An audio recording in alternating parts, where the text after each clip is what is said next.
बिस्मिल्लाहिर्रहमानिर्रहीम। सैयदना तलहा रज़ी अल्लाह ताला अन्हु। दुश्मनान इस्लाम की एक साजिश और बहुत बड़ी साजिश अपना काम कर गई। उम्मत मुस्लिमा के एक नज़ाई मसला ने ख़तरनाक खाना जंगी की सूरत अख्तियार कर ली। वो तलवार जो पहले कुफर की शरह काट रही थी, आज मुसलमानों की गर्दनों पर चल रही थी। थोड़े से वक़्त में कुश्तों के कुश्ते लग गए। जमल के रोज़ जानबैन से हज़ारों मुसलमान खेत रहे। जंग का बादल छटा तो खलीफा राशिद सैयदना अली अल-मुर्तज़ा ने ऐलान फरमाया कि किसी मुसलमान की कोई चीज़ माल गनीमत समझ कर ना ली जाए। तरफ़ैन के मुक़्तलीन को जमा करके इनके जनाजे पढ़े जाएंगे और इन्हें बाकायदा दफन किया जाएगा। सैयदना अली रज़ी अल्लाह ताला अन्हु चलते चलते एक लाश के पास आकर रुक गए। कुछ देखा, कुछ सोचा और फिर मैयत का एक हाथ जो मुद्दत हुई शल हो चुका था और अब महज एक लोथड़े की शक्ल में बदन का हिस्सा था, इसे उठाकर बोसा दिया। इन्ना लिल्लाह पड़ा और बेसाख्ता आंसुओं के चंद कतरे ढलक पड़े। ये नाश किसकी थी? सैयदना तलहा बिन अबैदुल्लाह की, जिनके बारे में रसूलुल्लाह सल्लल्लाहु अलैहि वसल्लम फरमा चुके थे, तलहा बहिश्त में जाएंगे। तलहा और ज़ुबैर बहिश्त में मेरे हमसाए होंगे।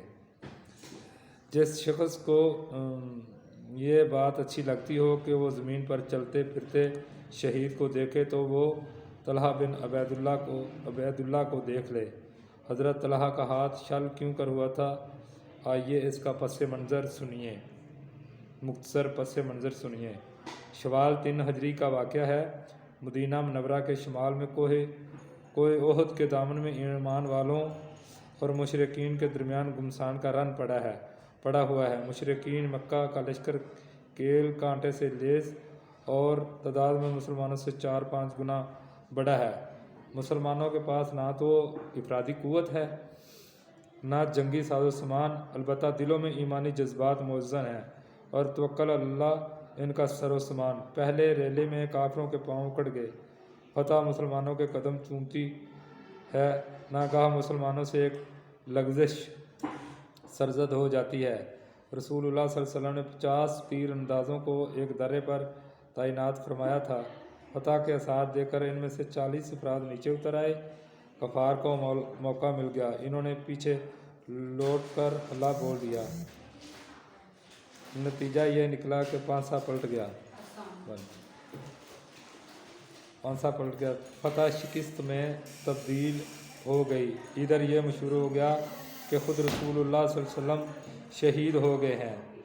सलामिसगी और परेशानी के आलम में सहाबा रज़ी अल्लाह अन्हुम को मैदान में छोड़कर चले गए। सिर्फ चंद हजरात आप सल्लल्लाहु अलैहि वसल्लम के गिरदो पेश रह गए। बाद में दूसरे लोग लौट आए। इस मौके पर जिन हजरात ने खुसूसियत से फ़दाइयत का मुज़ाहरा किया और दादे शुजाअत दी, इनमें हज़रत तलहा इम्तियाज़ी शान के मालिक हैं।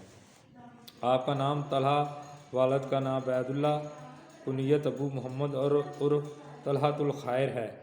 कबीला कुरैश के मुअज़्ज़ज़ खानवादा से तल्लुक़ है। इस्लाम कबूल करने से पहले तिजारत करते थे। बाद में भी इसी पेशे से तल्लुक़ रहा। आपके इस्लाम कबूल करने का अजीब वाक़या है जो ख़ुद इनकी ज़ुबानी किताबों में मनक़ूल है। बयान करते हैं, मैं बुसरा के मेले में गया। वहाँ गिरजाघर के एक पादरी ने लोगों से कहा कि दरियाफ़त करो, यहाँ कोई शख्स मक्का से आया हुआ है। पूछने पर मैंने कहा, हाँ मैं हूँ। मुझे इसके पास ले गए तो इसने पूछा कि तुम्हारे अब्दुल मुत्तलिब के पोते अब्दुल्ला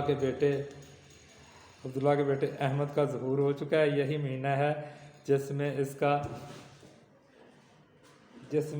ज़हूर होना है। वो अल्लाह के आखिरी नबी होंगे। इनका ज़हूर मक्का में होगा और फिर ऐसे शहर को हिजरत करेंगे जहाँ खजूर के दरख्त होंगे। इसकी ज़मीन पथरीली या शोरज़दा होगी। ये बात मेरे दिल में बैठ गई। मैं जल्दी से मक्का वापस आ गया और आते ही मैंने पूछा, कोई नई बात पेश आई है? लोगों ने बताया, हाँ, मोहम्मद सल्लल्लाहु अलैहि वसल्लम ने नबूवत का दावा किया है और अबू कहाफा का बेटा अबू बकर इस रज़ी अल्लाह तआला अन्हु इसके पीछे लग गया है। मैं हज़रत अबू बकर के यहाँ चला गया और फिर इनके हमरा हजूर सल्लल्लाहु अलैहि वसल्लम की खिदमत में पहुंचकर मैंने इस्लाम कबूल कर लिया। मैंने पादरी का वाक़या हजूर सल्लल्लाहु अलैहि वसल्लम को भी सुनाया। हज़रत तलहा रज़ी अल्लाह तआला अन्हु ने इस्लाम कबूल किया तो मुशरिकीन मक्का के जुल्म व सितम का निशाना बने। अगरचे इन्होंने जुल्म डालने में कोई कसर ना छोड़ी, मगर आपका एक ही जवाब होता, ये वो नशा नहीं जिसे तुर्शी उतार दे। हिजरत के बाद इनका शुमार करीबी जानसारों में होता था। जंग ओहद में जब काफरों ने रसूल अकरम सल्लल्लाहु अलैहि वसल्लम को नरगे में लेना चाहा और आप सल्लल्लाहु अलैहि वसल्लम की तरफ तीरों की उछाड़ कर दी तो हज़रत तलहा सीना सफ़र होकर आगे खड़े हो गए। दुश्मन की जानब से आगे आने वाले हर तीर को अपने हाथ से रोकते ताकि ज़ात अक़दस सल्लल्लाहु अलैहि वसल्लम तक ना पहुँचने पाए। फिर क्या था, तीरों को रोकते रोकते हाथ लहूलुहान हो गया और बिलाखर हमेशा के लिए शल होकर रह गया। मौरखीन कहते हैं कि इस रोज़ तलवारों, नेज़ों और तीरों के 75 ज़ख्म आग में बदन पर आए थे। हज़रत तलहा की सवाने हयात का ये भी एक लतीफ़ा है कि इन्होंने 4 शादियाँ की थीं और चारों के लिहाज से वो रसूलुल्लाह सल्लल्लाहु अलैहि वसल्लम के हमजुल्फ़ सांडू थे। हज़रत तलहा की बीवी का नाम हज़रत सल्लल्लाहु अलैहि वसल्लम की ज़ौजा मुतहरा का नाम, हज़रत उम्मे कलसूम बिनते सैयदना अबू बकर सदीक़, हज़रत उम्मुल मोमिनीन हज़रत आयशा रज़ी अल्लाह तआला अन्हा, हज़रत हमना बिनते जहश, हज़रत ज़ैनब बिनते जहश, हज़रत बारा बिनते अबू सुफ़ियान, हज़रत उम्मे हबीबा बिनते अबू सुफ़ियान, हज़रत रक़ैया बिनते अबी उम्मिया, हज़रत उम्मे सलमा बिनते अबू उम्मिया रज़ी अल्लाह अन्हुम। इस रोज़ जिन हज़रात ने खुसूसियत से जिगरी और बामर्दी का सबूत दिया था, एक हज़रत अबू दुजाना अंसारी हैं। बात सुनकर आगे निकल जाना बड़ा आसान है, ज़रा ठहर कर सोचिए तो इस वक्त क्या आलम होगा जबकि दुश्मन तीरों की बारिश कर रहा है और अंसारी सूरमा अबू दुजाना कुबड़े होकर रसूलुल्लाह सल्लल्लाहु अलैहि वसल्लम पर झुके हुए हैं। तीरों से पीठ छलनी हो रही है, लेकिन क्या मजाल कि ज़ुबान से उफ तक निकल जाए। दिल में एक लगन है, इश्क है, मोहब्बत है और बज़बान हाल कह रहे हैं, मौजे खून सर से गुज़र ही क्यों ना जाए, आस्ताने यार से हम उठ जाएं क्या। जिन लोगों के बदन में अल्लाह के दीन की खातिर कभी एक फांस तक नहीं चुभी, वो क्या जाने कदर मंजिलत ऐसे जानसारों की। अच्छा और कोई जाने ना जाने, अल्लाह अलीम व खबीर तो खूब जानता है और वो अजर देना भी जानता है।